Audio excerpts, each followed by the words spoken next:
ముందుగా గౌరవ మంత్రి గారు ప్రవేశపెట్టిన ఈ చట్ట సవరణ బిల్లుకు మా పార్టీ తరపున బీఆర్ఎస్ పార్టీ తరపున సంపూర్ణంగా మద్దతు తెలుపుతున్నాము అధ్యక్ష. సంపూర్ణంగా స్వాగతిస్తున్నాము. తప్పకుండా బలహీన వర్గాలకు మరి మనకు రాజకీయ ప్రాతినిధ్యం పెరగాలి అనే ఆలోచన ఏదైతే ప్రభుత్వం చేస్తుందో దాన్ని స్వాగతిస్తున్నాం. అయితే మంత్రి గారు మాట్లాడుతూ రాజకీయ సామాజిక ఆర్థిక అన్నారు అధ్యక్ష. నాకు తెలిసినంత వరకు ఈ బిల్లులో కేవలం రాజకీయ అవకాశాలకు సంబంధించే ఉంది తప్ప ఇందులో మరి సబ్ ప్లాన్ పెట్టి కనీసం డబ్బులు ఇచ్చినట్టయితే లేదా మీరు బీసీ డిక్లరేషన్లో చెప్పినట్టు మిగతా ఆర్థికపరమైన అంశాలు ఏమైనా ఉన్నాయని చూశారు అధ్యక్ష. బిల్లు అయితే ఏం లేవు.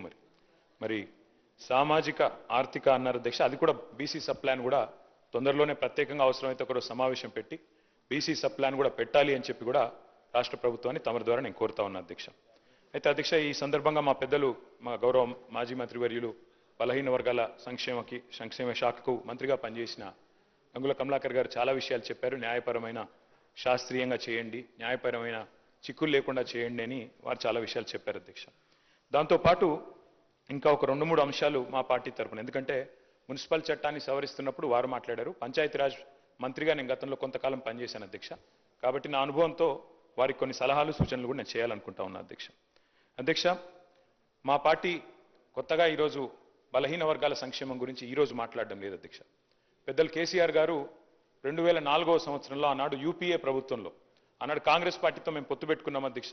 పొత్తు పెట్టుకున్న తర్వాత ఆ రోజు యూపీఏ ప్రభుత్వంలో భాగస్వామిగా కూడా దాదాపు సంవత్సరంన్నర కాలం మంత్రిగా కూడా కేంద్ర కేబినెట్ మంత్రిగా కూడా కేసీఆర్ గారు పనిచేసినారు.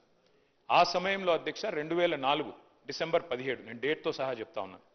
ఆ రోజు కేసీఆర్ గారు ఇక్కడ తెలంగాణ నుండి ఆనాడు ఆంధ్రప్రదేశ్ నుండి మన బలహీన వర్గాల సంక్షేమ నాయకులు ఎవరైతే ఉన్నారో బీసీ సంక్షేమ సంఘం జాతీయ అధ్యక్షుడిగా ఉన్న ఆర్ కృష్ణయ్య గారిని వారి ప్రతినిధి బృందం మొత్తాన్ని కూడా ఆ రోజు ప్రధానమంత్రి మన్మోహన్ సింగ్ గారికి ఫోన్ చేసి వారి కార్యాలయానికి ఫోన్ చేసి అపాయింట్మెంట్ తీసుకొని, సార్ బలహీన వర్గాల సంక్షేమం మీద మాట్లాడాలి, మీరు కొద్దిగా సమయం ఇవ్వండి, ఏదో మెమరాండం ఇచ్చి 5 నిమిషాల్లో పోవడానికి కాదు, మాకు కొద్దిగా సమయం కావాలి అంటే ప్రధానమంత్రి మన్మోహన్ సింగ్ గారు కూడా టైం ఇచ్చినారు అధ్యక్ష.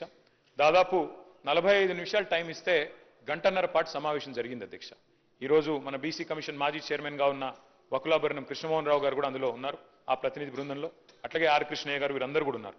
ఆ రోజు కేంద్ర మంత్రిగా కేసీఆర్ గారు డిమాండ్ చేసింది అధ్యక్ష ఆనాటి ప్రధానమంత్రి గారిని, సార్ ప్రతి రాష్ట్రంలో బలహీన వర్గాల సంక్షేమ శాఖ ఉంది, బీసీ వెల్ఫేర్ మినిస్ట్రీ ఉంది, దానికి బడ్జెట్ కేటాయింపులు ఉన్నాయి.